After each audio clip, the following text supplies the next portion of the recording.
You know that feeling when someone you loved with your whole heart turns around and spits in your face? That was my life 3 months ago when I got a text that made my blood boil. My ex-girlfriend had just graduated from law school, something she could never have done without my financial support. But instead of gratitude, she sent me a message that changed everything. What happened next taught me the most valuable lesson about self-worth I have ever learned. Before we dive into this story, I would love to know where you are watching from. Drop your city in the comments below. And do not forget to hit that like button and subscribe for more real life stories. Trust me, you are going to want to hear how this unfolds because what I did next completely turned the tables. Looking back now, I can see all the red flags I ignored. But when you are 26 and think you have found your soulmate, you make excuses for everything.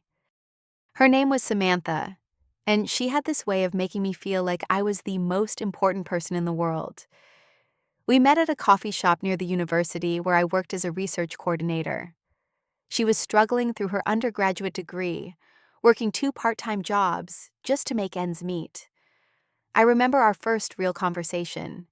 She was crying over her laptop stress written all over her face. When I asked what was wrong, she opened up about her dreams of becoming a lawyer, but not having the money to continue her education. Her parents had cut her off financially after she came out, and she was barely surviving on minimum wage jobs.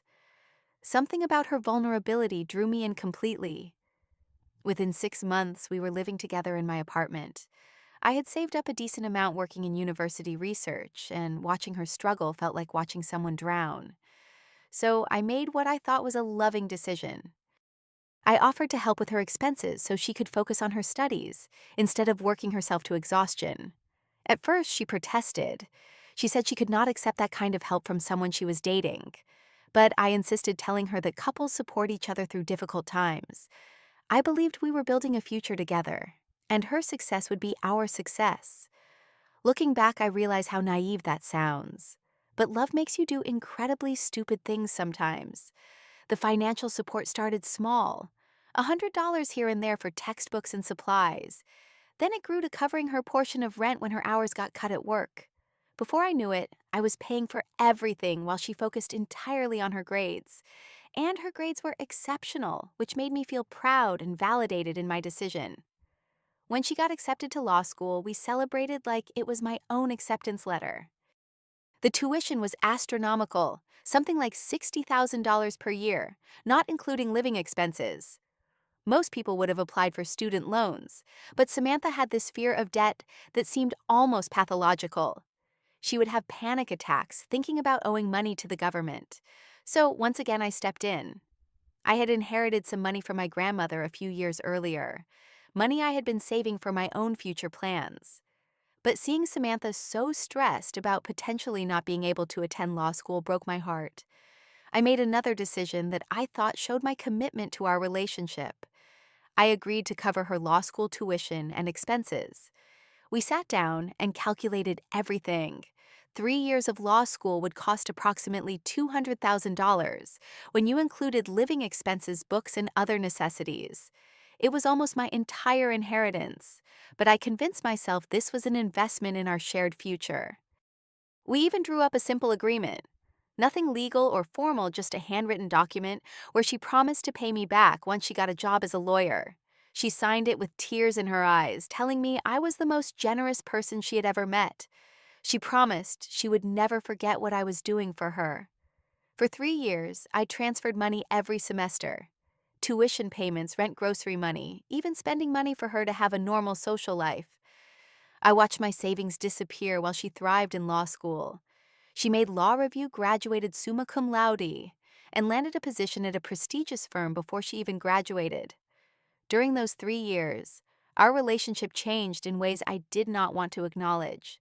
She became distant, spending more time with her law school friends than with me. She would come home talking about people I had never met, inside jokes I was not part of, and experiences that did not include me. When I brought up my feelings of being left out, she would remind me how stressful law school was and how she needed to focus on her studies. She said I should understand, since I was the one who wanted her to succeed. Somehow, She made me feel guilty for wanting more attention from someone I was financially supporting through the most expensive education imaginable. The end came sudden and brutal just 2 weeks before her law school graduation. I should have seen it coming, but denial is a powerful drug. The signs were everywhere if I had been willing to look. Samantha started working late at the library more often, but when I surprised her with dinner one evening, the security guard said she had left hours earlier. She became secretive about her phone taking calls in the other room and quickly closing text messages when I walked by. The final straw was a weekend she claimed to be spending at a study retreat with classmates. I decided to surprise her by dropping off some of her favorite snacks and coffee at the location she had mentioned. When I got there, the person at the front desk told me there was no retreat scheduled that weekend. My heart sank as the reality hit me. I drove home in a daze, my mind racing with possibilities I did not want to consider. When she returned Sunday evening, I confronted her directly. Instead of the explanation I hoped for, I got a confession that shattered my world. She had been seeing someone else for the past 4 months. Someone from her law school class, whose family had connections at the firm where she would be working.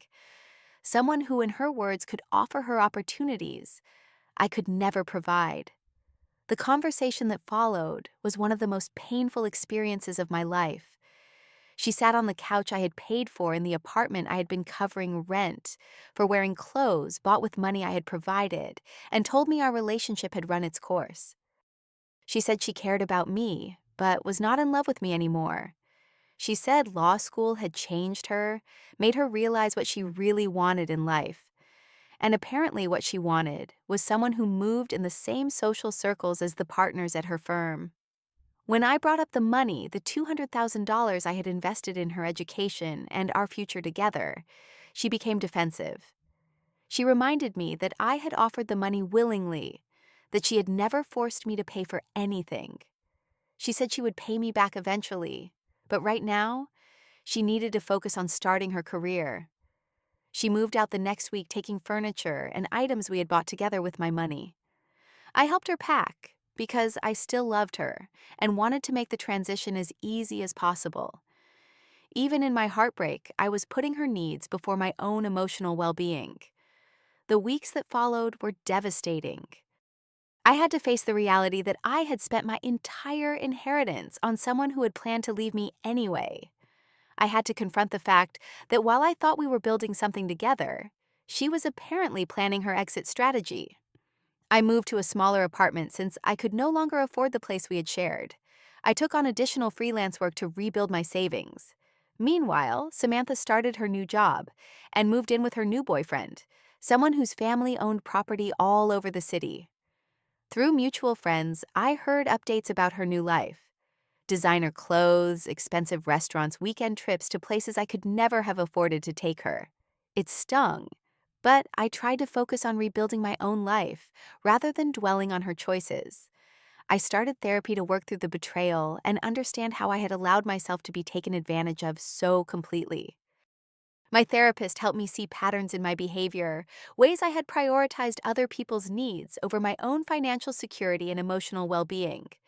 Slowly, I began dating again. I met someone wonderful, a woman named Jessica, who worked as a veterinarian and had her own successful practice. Jessica was financially independent and insisted on splitting expenses when we went out. She respected my boundaries and showed genuine interest in my thoughts and feelings. For the first time in years, I was in a relationship where I felt valued for who I was rather than what I could provide. Jessica and I talked openly about money goals and expectations. She knew about my previous relationship and the financial loss I had suffered, and she supported my decision to be more careful about mixing love and money. I thought I had moved on from the Samantha situation. I assumed she had moved on too, probably forgotten all about the debt she owed me. I was focused on my future with Jessica and rebuilding my financial stability. That assumption turned out to be completely wrong. The text arrived on a Tuesday morning while I was having coffee with Jessica. We were planning a weekend trip together, something modest but meaningful when my phone buzzed. The name on the screen made my stomach drop. After 8 months of complete silence, Samantha was reaching out. The message itself was only a few lines long, but every word felt like a calculated insult. Hey, just wanted to let you know I graduated and got my law license. Thanks for paying my tuition. My new boyfriend thinks you are pathetic for expecting anything back, but I figured I should at least say thanks. Hope you are doing well. I stared at the screen in disbelief. Jessica noticed my expression and asked what was wrong. When I showed her the message, her reaction was immediate and fierce. As someone who had worked her way through veterinary school with loans and scholarships, she understood exactly how manipulative and cruel that text was. She is thanking you like you were some kind of scholarship fund, Jessica said, her voice tight with anger. And then she throws in that insult about her boyfriend thinking you are pathetic. That is not gratitude, that is a power play. The more I thought about it, the angrier I became. Not just at the dismissive tone, but at the calculated cruelty of mentioning her new boyfriend's opinion. She was rubbing my face in the fact that she had moved on to someone wealthier, while minimizing my contribution to her success. I showed the text to my therapist during our session that week. She helped me understand that this message was not really about gratitude at all. It was about Samantha maintaining control and making sure I knew my place in her narrative. By framing her boyfriend's opinion as superior to my expectations, she was trying to make me feel ashamed for ever thinking she owed me anything. But something had changed in me over the past 8 months.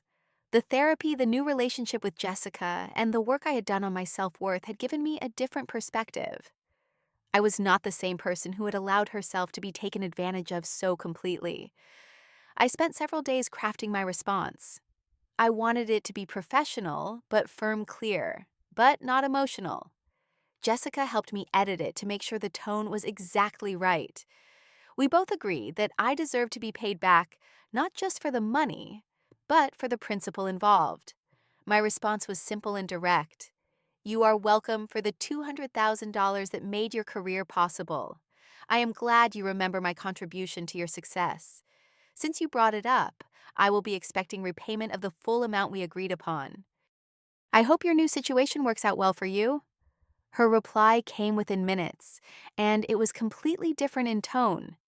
Suddenly, she was claiming that the money had been a gift, that I had never expected repayment, that she did not remember signing any agreement. She accused me of trying to manipulate her and threatened to block my number if I kept harassing her about money. That response told me everything I needed to know. The casual cruelty of her first message had been intentional, designed to hurt me, while establishing that she had no intention of ever paying me back. She had assumed I would just accept her dismissal and move on with my life. She had seriously underestimated who I had become. I pulled out the handwritten agreement she had signed 3 years earlier. Her signature was clear, the terms were explicit, and the amount was specified down to the exact dollar. I also had bank records showing every transfer, every tuition payment, every check I had written to support her education. I took all of this documentation to a lawyer. Jessica recommended someone who specialized in personal debt recovery. The consultation was eye-opening. According to the attorney, I had a solid case for recovery, especially with the written agreement and clear paper trail of payments. The lawyer explained that while personal loans between romantic partners can be complicated, the documentation I had was unusually thorough. Samantha had signed an agreement to repay the money, and her recent text messages could actually be used as evidence that she acknowledged the debt existed. We discussed different approaches. I could file a lawsuit immediately, which would be expensive and time-consuming, but almost certainly successful. Or I could start with a formal demand letter giving her 30 days to respond with a payment plan before escalating to legal action. I chose the demand letter approach partly because it was less expensive, but mostly because I wanted to give her one chance to do the right thing voluntarily.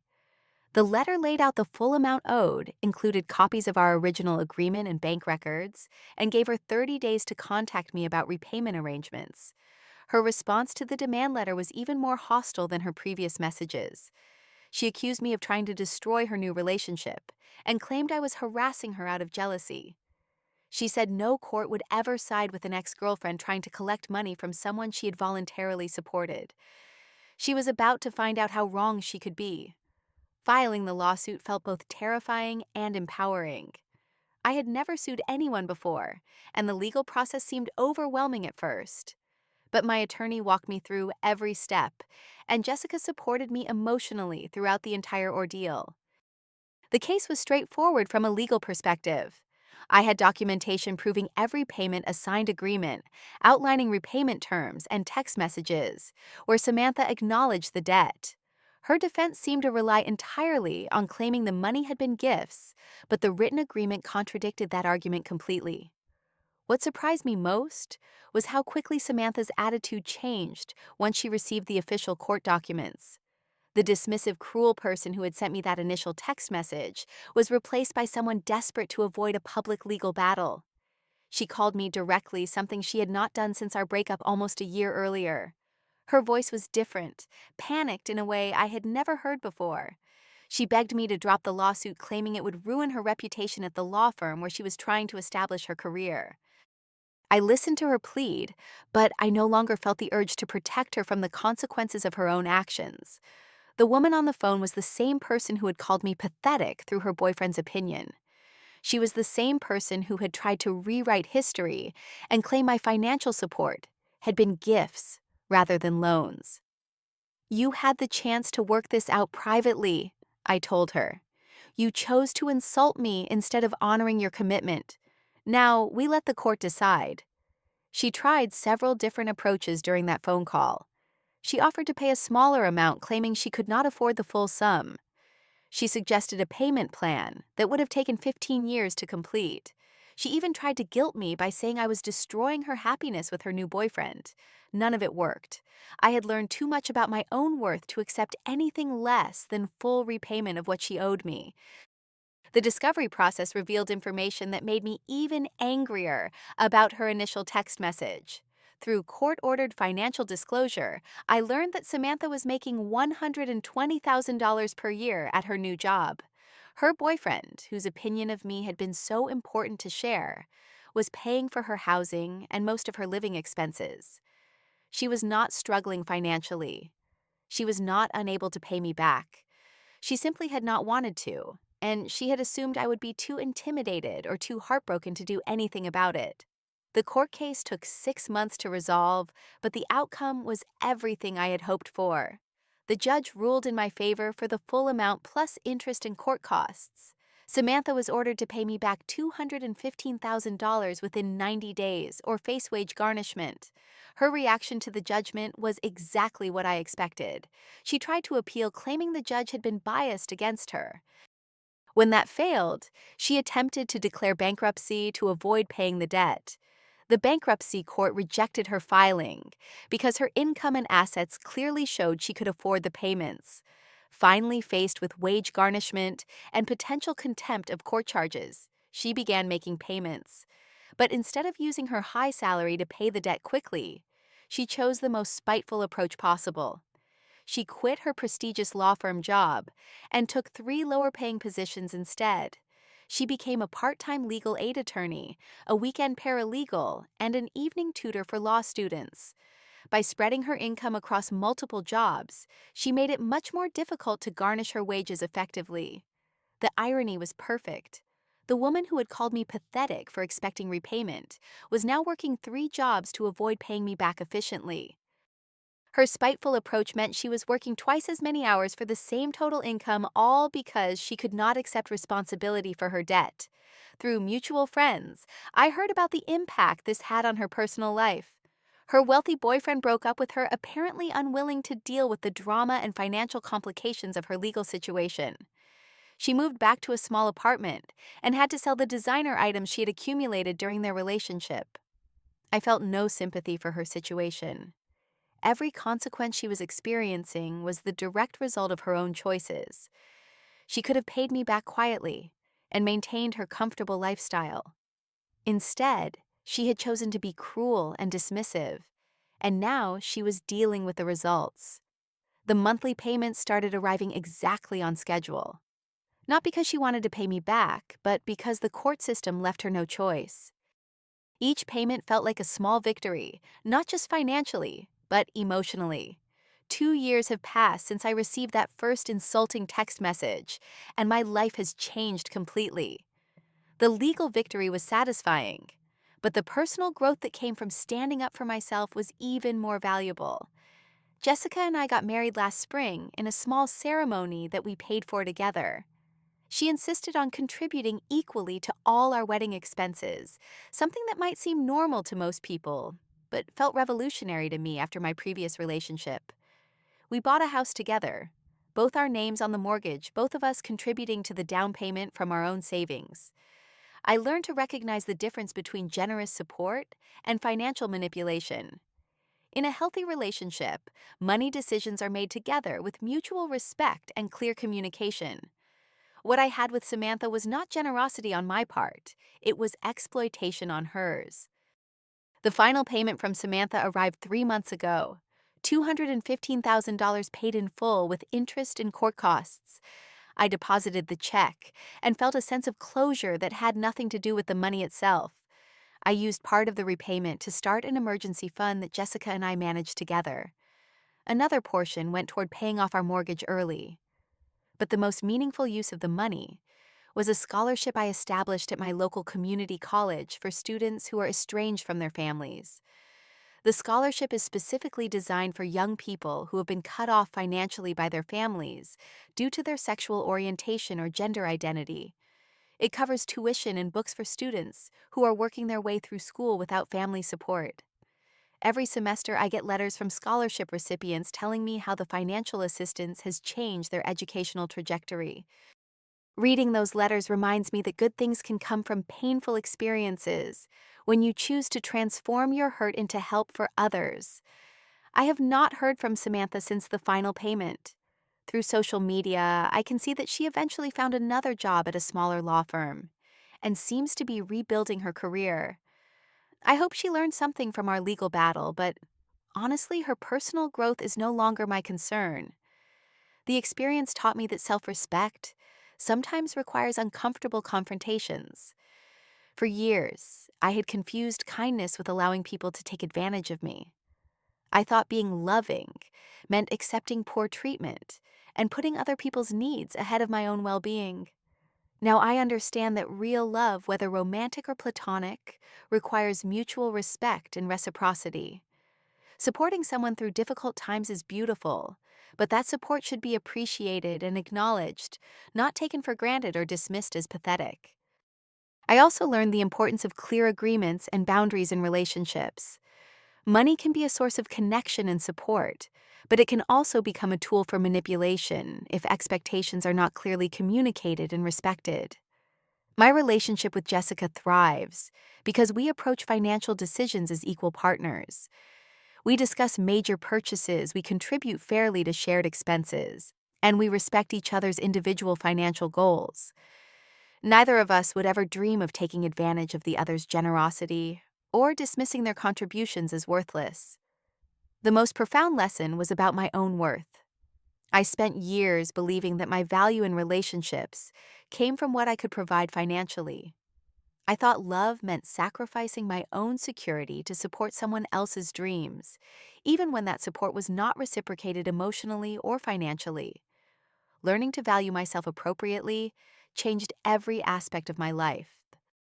I negotiate better at work, I set clearer boundaries with friends and family, and I make financial decisions based on my own goals rather than other people's expectations. Sometimes people ask me if I regret pursuing legal action against Samantha. They suggest I should have just accepted the loss and moved on with my life. But I know that letting her get away with that behavior would have taught both of us the wrong lesson. She needed to learn that actions have consequences, that treating people poorly eventually catches up with you. I needed to learn that I deserve to be treated with respect, and that standing up for myself is not mean or petty, it is necessary. The woman who received that cruel text message 2 years ago would have probably cried, felt sorry for herself, and accepted that she had been used. The woman I am today read that message, got angry, and took action to protect her own interests. That transformation was worth more than the $200,000 I recovered. So what do you think? Have you ever been in a situation where someone took advantage of your generosity and then made you feel bad for expecting fairness in return? How did you handle it? I would love to hear your stories in the comments below. because I know I am not the only person who has learned this lesson the hard way. If this story resonated with you, please hit that like button and subscribe for more real-life stories about relationships, money, and standing up for yourself. Share this video with anyone who might need to hear that they deserve better treatment than they are currently accepting. Thank you so much for listening to my story and for all the support you show on this channel. Remember that your worth is not determined by what you can provide for other people, but by who you are as a person. You deserve relationships built on mutual respect and genuine care, not financial convenience or manipulation. Keep standing up for yourselves out there, and I will see you in the next video.